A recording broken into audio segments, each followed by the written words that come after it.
அநேகர் சொல்லுகிற காரியம் என்ன? அவர் சொல்லிட்டாரு, நான் உன்னை விட்டு விலகுவதும் இல்லை, உன்னை கைவிடுவதும் இல்லை என்று சொல்லியிருக்கிறாரு. ஹல்லேலூயா.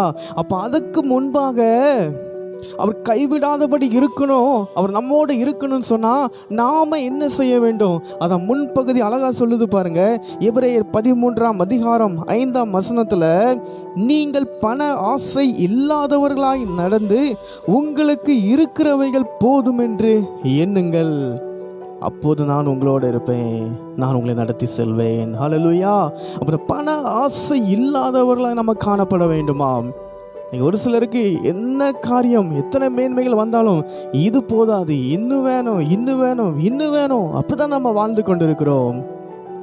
அப்ப பணம் இல்லாம எப்படி பிரதர் இந்த பூமியில வாழ முடியும்? ஒரு காரியத்தை செய்யணும், ஏதாவது ஒரு காரியத்தை வாங்க வேண்டும் என்றால் பணம் நமக்கு உதவுமே. பணம் தேவைங்க. ஆனா பண ஆசை இருக்கு பாத்தீங்களா? இன்னைக்கு ஒரு வேலை செய்றீங்க, கூலி கிடைக்குது, சம்பாதிக்கிறீங்க, அது உங்களுக்கு ஆசீர்வாதமா இருக்கும். ஆனா வேற வழியில ஏதோ ஒரு காரியத்தை செய்து நம்ம பெரிய ஆளா ஆகணும்னு சொல்லி நம்ம நினைக்கிறோம் பாருங்க. மற்ற ஜனங்க நம்ம ஏமாத்தி சம்பாதிக்கிறோம் பாருங்க.